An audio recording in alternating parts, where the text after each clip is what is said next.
Hello बच्चों। इस video में हम पढ़ेंगे चैप्टर नेचुरल रिसोर्सेज यानी कि लैंड, सॉइल और वाटर के बारे में। तो बच्चों, नेचुरल रिसोर्सेज जो है वो हमें नेचर से मिलते हैं, जैसे कि सॉइल, वाटर, लैंड, एयर। ये सभी क्या है, हमारे सर्वाइवल के लिए बहुत ही जरूरी चीजें हैं। तो उनका जो डिस्ट्रीब्यूशन है वो अलग अलग जगह के हिसाब से होता है। बहुत सारी फैक्टर्स हैं जो इन सब तरह के रिसोर्सेज को प्रभावित करते हैं। इसके बाद प्रोडक्शन और कंजम्पशन भी अलग अलग रिसोर्सेज का अलग अलग तरीके से होता है। तो आइए इस चैप्टर में हम नेचुरल रिसोर्सेज के बारे में पढ़ेंगे। सबसे पहले लैंड रिसोर्स। तो बच्चों, लैंड का जो यूटिलाइजेशन है वो डिपेंड करता है फिजिकल और ह्यूमन फैक्टर्स पर। केवल 30% एरिया में लैंड के इनहेबिटेड है, मतलब जहां पर रह सकते हैं।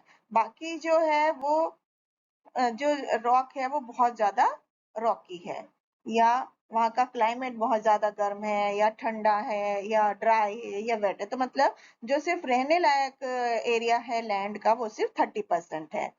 तो एशिया और अफ्रीका के जो डेजर्ट हैं, अफ्रीका के टॉरस ट्रॉपिकल फॉरेस्ट हैं, साउथ अमेरिका के और पोलर एरियाज हैं, तो ये ऐसी जगह है जहाँ पर रहने लायक इनहेबिटेशन नहीं होता है। तो जो लोग हंटिंग या गैदरिंग या कुछ फसल उगाते हैं तो इन एरियाज में इनहेबिट करते हैं। इकोनॉमिक और ह्यूमन फैक्टर्स भी बहुत इंपॉर्टेंट रोल प्ले करते हैं। सब ट्रॉपिकल और मिड लेटीट्यूड जोन्स में जो है वो दुनिया की सबसे ज्यादा आबादी से भरे हुए हैं। तो लैंड जो कि कल्टीवेशन के लिए सुटेबल है वो बहुत ही लिमिटेड है। तो लैंड का जो यूज है उसको नई रोड के कंस्ट्रक्शन से मॉडिफाई किया गया है, और पर्टिकुलर एरिया में रेलवे नेटवर्क के थ्रू।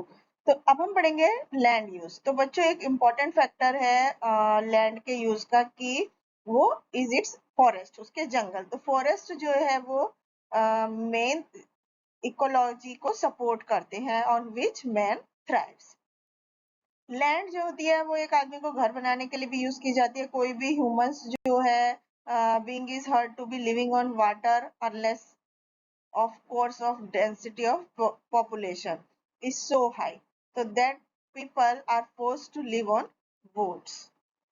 इसके बाद land is used for construction of various institution. बहुत अलग अलग तरह के इंस्टीट्यूशन जैसे कि रिसर्च सेंटर, स्कूल, हॉस्पिटल, ये बनाने के लिए यूज की जाती है। इसके अलावा बहुत सारी इकोनॉमिक एक्टिविटी जैसे एग्रीकल्चर, माइनिंग, इंडस्ट्री, इन सब के लिए यूज की जाती है।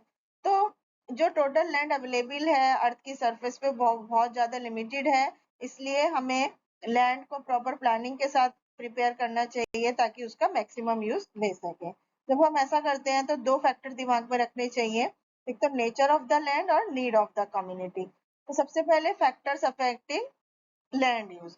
तो प्लेस की लोकेशन और इसकी कनेक्टिविटी दूसरी जगहों के साथ और एसेसिबिलिटी और लोगों के जो जीवन शैली है वो लैंड के यूज के पैटर्न पर निर्भर करती है। तो सबसे पहले फिजिकल फैक्टर्स जैसे कि topography, soil, climate, mineral resources या पानी की अवेलेबिलिटी, ये किसी भी लैंड के यूज के लिए इंपॉर्टेंट रोल प्ले करते हैं।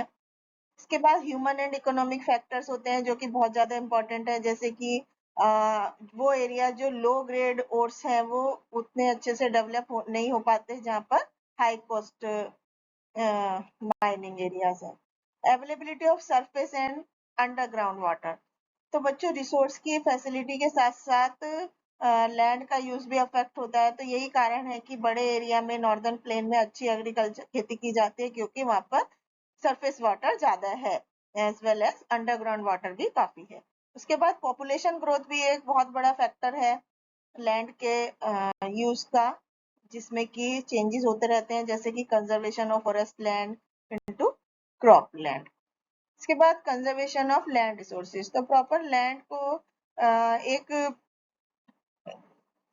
प्लानिंग के साथ यूज करना लैंड के एरिया को वो बहुत ज्यादा जरूरी है, ताकि लैंड जो है वो सही तरीके से इस्तेमाल हो पाए। तो this can be done through, एक तो कंजर्वेशन ऑफ सॉइल और फॉरेस्ट को बचा करके, इरिगेशन फैसिलिटी प्रोवाइड करके, इसके अलावा डेजर्ट को स्प्रेड उनका चेक करके, साइंटिफिक टेक्निक्स को अडॉप्ट करके और एफोरेस्टेशन और लैंड रिक्लेमेशन को के थ्रू हम लैंड को कंजर्व कर सकते हैं। अब सॉइल रिसोर्सेज हैं, तो बच्चों जो पतली लेयर होती है अर्थ के सरफेस की ऊपरी लेयर होती है उसको सॉइल बोलते हैं। ये बहुत ही इंपॉर्टेंट नेचुरल रिसोर्स है जो कि हमें ह्यूमन बींग्स और एनिमल्स को फूड प्रोवाइड करता है। अर्थ की लैंड के ज्यादातर हिस्से में जो सरफेस है वो मिट्टी से कवर्ड है और लैंड की जो क्वालिटी है वो किस तरह की सॉइल से कवर्ड है उस पर डिपेंड करती है। तो जो ये thin layer of top soil है ये बहुत इंपॉर्टेंट होती है प्लांट्स के लिए, क्योंकि जितने भी प्लांट्स ट्रीज वेजिटेबल्स हैं सब इसमें ग्रो होते हैं। तो सॉइल के थ्रू एक सॉइल जो है जबकि एक रिन्यूएबल रिसोर्स है, इसको 100 of years लग जाते हैं 1 सेंटीमीटर सॉइल की लेयर बनने में, तो इसलिए हमें उसको प्रिजर्व करना चाहिए और प्रोटेक्ट करना चाहिए। फिर सॉइल फॉर्मेशन, तो सॉइल फॉर्मेशन एक बहुत ही स्लो प्रोसेस है और इसमें पतली सी लेयर बनने में थाउजेंड्स ऑफ ईयर्स लग जाते हैं। स्पेसिफिक नेचुरल कंडीशंस में बनती है और सॉइल की क्वालिटी जगह जगह पर अलग अलग होती है। तो बहुत सारे फॉइल फैक्टर्स हैं जो अफेक्ट करते हैं सॉइल फॉर्मेशन को। सबसे पहले क्लाइमेट, तो क्लाइमेटिक कंडीशंस जो होती हैं डायरेक्ट और indirect influence on soil formation, जैसे कि हाई टेम्परेचर और ह्यूमिडिटी में केमिकल डिकम्पोजिशन और डिसइंटीग्रेशन एनकरेज होता है। इसके बाद पेरेंट रॉक, तो underlying rocks which contain mineral और makeup the bulk of soil are called the parent rock. जिसके टूटने से सॉइल बनती है उसको पेरेंट रॉक बोलते हैं। तो पेरेंट रॉक का colour, texture, chemical property, mineral content ये सभी सॉइल की क्वालिटी को प्रभावित करते हैं। इसके बाद रेट ऑफ सॉइल फॉर्मेशन ज्यादातर जो है वो फ्रीक्वेंट टेम्परेचर चेंजेस और प्रेसिपिटेशन पर निर्भर करती है। इसके बाद टाइम, तो सॉइल जो कि that is exposed to intense soil formation processes for long period of time, तो ये बहुत गहरी हो जाती है और अच्छे से डेवलप हो जाती है। इसके बाद रिलीफ, तो एल्टीट्यूड, स्लोप और नेचुरल एजेंट्स ऑफ ट्रांसफॉर्मेशन और डिपोजिशन जैसे कि रिवर, नदियां हैं, हवाएं हैं, ये सॉइल फॉर्मेशन को अफेक्ट करती हैं। इस तरह से फ्लैट एरियाज जो हैं वो मिट्टी की मोटी लेयर बनाते हैं कंपेयर टू स्टीप स्लोप्स। तो सॉइल एक बहुत इंपॉर्टेंट मीडियम है जिसमें कि फसल उगती है और नेचुरल वेजिटेशन होता है, तो इसलिए सॉइल की इम्पोर्टेंस जो है उसकी फर्टिलिटी पर निर्भर करती है। तो सॉइल की फर्टिलिटी और क्वालिटी जो होती है वो जो मिनरल है उस सॉइल में उसमें डिपेंड करती है। तो कुछ मिनरल्स होते हैं जो प्लांट्स को न्यूट्रिएंट देते हैं, तो ऐसी मिट्टी को हम फर्टाइल बोलते हैं। फर्टाइल सॉइल में फसल अच्छी तरह से उगाई जा सकती है। और सॉइल की जो फर्टिलिटी है वो जगह जगह पर निर्भर करती है। एलुवियल सॉइल जो होती है वो नदियों से के नीचे में बैठ जाती लाई जाती है और सॉइल जो होती है अपनी फर्टिलिटी खो देती है if the land is not left without crop for some time. तो इस तरह के केसेस में सॉइल जो है उसमें न्यूट्रिएंट्स की कमी हो जाती है और फार्मर्स उसमें बहुत सारे क्रॉप्स बदले में उगाते हैं, तो उसको क्रॉप रोटेशन बोलते हैं। इसके बाद लेयर्स ऑफ सॉइल, तो सॉइल्स में 4 मेन लेयर होती है जिनको होरिजोन्स बोलते हैं। ये 4 लेयर हैं, टॉप सॉइल, सब सॉइल, पेरेंट रॉक और बेड रॉक। टॉप सॉइल सबसे ऊपर की लेयर होती है मिट्टी की जिसमें ह्यूमस और फाइन पार्टिकल ऑफ रॉक्स होते हैं। इसके बाद पेरेंट रॉक जो कि सब सॉइल के नीचे होती है और ये लेयर जो होती है इसमें रॉक्स के छोटे छोटे पीसेस होते हैं जो कि वेथर्ड रॉक से बनती है। इसके बाद सॉइल रिसोर्सेज ऑफ इंडिया, तो 6 मेजर टाइप के सॉइल रिसोर्सेज है इंडिया में, जैसे alluvial soil, black soil, laterite soil, red soil, desert soil और माउंटेन सॉइल। तो आइए एक एक करके इनके बारे में पढ़ते हैं। सबसे पहले एलुवियल सॉइल, तो ये सबसे ज्यादा फर्टाइल सॉइल होती है और ये बहुत फाइन सिल्ट जो कि रिवर्स के थ्रू ट्रांसपोर्ट होता है माउंटेन से और प्लेन्स में इकट्ठा हो जाता है और ये मेनली हरियाणा, उत्तर प्रदेश, पंजाब में पाई जाती है। ब्लैक सॉइल होती है इसके नाम की तरह ये कलर में काली होती है और ये मिट्टी में आयरन की मात्रा ज्यादा होती है और ये वोल्केनिक रॉक से बनी होती है। इसके बाद लैटराइट सोल होती है जो कि एल्यूमिनियम में रिच होती है और ये क्ले और ग्रेवल से बनी होती है और इसमें मॉइस्चर में को ज्यादा रिटेन करने की पावर होती है। इसके बाद रेड सॉइल जो कि क्रिस्टलाइन रॉक्स से बनी होती है जिसमें कि आयरन ऑक्साइड होता है जो आयरन रिच होता है लेकिन ये बहुत कम फर्टाइल होती है जैसे कि दूसरी सॉइल होती है। तो it has low moisture retention capacity.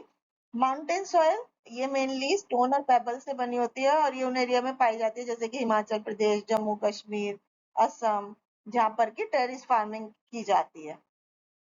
उसके बाद डेजर्ट और सैंडी सॉइल है, मेनली कंपोज्ड ऑफ सैंड होती है, बहुत कम पानी रिटेंशन कैपेसिटी होती है इसमें। फिर सॉइल इरोजन, तो जब सॉइल जो होती है एक जगह से दूसरी जगह पर हवा या दूसरे नेचुरल रीजंस की वजह से मूव हो जाती है तो उसको सॉइल इरोजन कहा जाता है। तो बहुत सारे फिजिकल और ह्यूमन फैक्टर्स हैं जो सॉइल इरोजन के लिए रिस्पॉन्सिबल है। तो physical factors include slope, intensity of rainfall, velocity of wind, जबकि ह्यूमन फैक्टर्स में over grazing, over using of land, ये सब चीजें आती हैं। अब हम पढ़ेंगे कंजर्वेशन ऑफ सॉइल। तो बच्चों नेचुरल और ह्यूमन फैक्टर दोनों जो होते हैं वो सॉइल इरोजन और डिप्लेशन का कारण बनते हैं, जिससे कि मिट्टी का डिग्रेडेशन हो जाता है। तो हमें कुछ स्टेप्स फॉलो करने चाहिए सॉइल इरोजन को बचाने के लिए, जैसे कि सबसे पहले एफोरेस्टेशन, तो ये सबसे अच्छा तरीका है मिट्टी को बचाने का, और जंगलों के नीचे जंगलों का एरिया इंक्रीज करने का। तो rows of trees should be planted at short distance in the field to provide shelter belt. इसके बाद overgrazing by animal must be checked. Fodder should be raised as a crop. फिर water management से क्या होता है, stimulate bacteria को help होती है। इसके बाद rock dam help to check the speed of water flow, इस तरह से फ्लड के आने को वो कंट्रोल करता है। इसके बाद टेरिस और काउंटर बिल्डिंग, तो टेरिस और कॉन्टोर बिल्डिंग जो होती है इसमें बैंक्स, नदियों के जो किनारे होते हैं उनका कंस्ट्रक्शन किया जाता है along the contours across the hill slope. फिर स्ट्रिप क्रॉपिंग या कल्टीवेशन ऑफ इरोजन जो है वो including crops in rotation and alternation with erosion resisting crop. उसके बाद रोटेशन ऑफ क्रॉप जो कि है कल्टीवेशन, अलग अलग तरह की क्रॉप्स एक ही लैंड के पीस पर कल्टीवेट की जाती हैं every year during different times.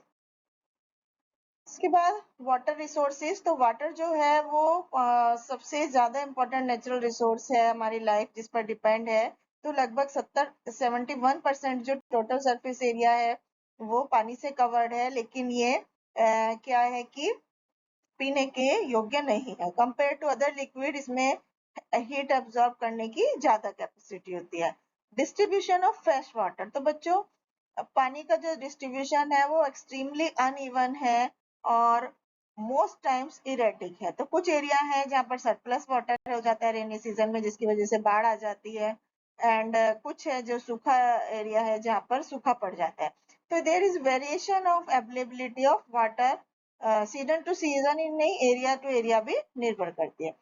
तो although about 97 part of earth total water is in ocean और सीज में है ज्यादातर पानी जो कि सलाइन वाटर है, और नदियां जो कि समुद्र में गिरती हैं उनमें पानी का जो लेवल है, वॉल्यूम है, वो सी वॉल्यूम बहुत ज्यादा है और बहुत बड़ी क्वांटिटी में उसमें मिनरल डिसॉल्व होते हैं, जिसकी वजह से ओशियन वाटर साल्टी हो जाता है। फिर इरिगेशन ऑफ इन इंडिया, तो इंडिया जो होता है प्रीडोमिनेटली खेती यूज की जाती है वहां पर जिसमें कंट्री को खेती के लिए पानी की जरूरत होती है। और ये जो वाटर रिसोर्सेज हैं जैसे river, monsoon rain, ground water, इनसे पानी मिलता है। वेल और ट्यूबवेल भी पंजाब हरियाणा वगैरह में पाए जाते हैं जिनसे इरिगेशन के लिए पानी मिलता है। तो नदियां प्रोवाइड पानी को करती हैं। Irrigation by canal is done mainly in northern plain जैसे साउथ एंड सेंट्रल इंडिया। फिर डैम्स बनाए जाते हैं, the new temples of modern India. तो पानी की रेगुलर सप्लाई इरिगेशन को प्रोवाइड करने के लिए बहुत सारे डैम्स बनाए गए हैं बड़ी बड़ी नदियों पर। तो डैम्स में क्या होता है, बहुत सारी नदियां जो 50 साल तक से भी पहली हैं, एक डैम में बड़ी लेक को इनक्लोज कर दिया जाता है मजबूत दीवारों से पानी के फ्लो को कंट्रोल करने के लिए। फिर भाखड़ा नागल डैम जो है one of the highest dam of the world है। हमारे late prime minister Pandit Jawaharlal Nehru ने new temple of modern India का प्रोजेक्ट इसको बोला था। तो इस तरह से बिसाइड्स भाखड़ा नागल, तो मेजर डैम्स जो इंडिया के हैं वो है तुंग भाखड़ा जो कर्नाटक में है, हीराकुंड डैम जो उड़ीसा में है, दामोदर वैली प्रोजेक्ट जो झारखंड में है। कंजर्वेशन ऑफ वाटर, तो क्योंकि पानी फ्रेश वाटर की कमी की वजह से तो हमें पानी जो है वो बहुत ही प्रीशियस रिसोर्स है, उसको क्वालिटी को इम्प्रूव करने के लिए हमें पानी को वेस्ट करने से रोकना चाहिए और उसे प्लांट तरीके से इस्तेमाल करना चाहिए। Thank you.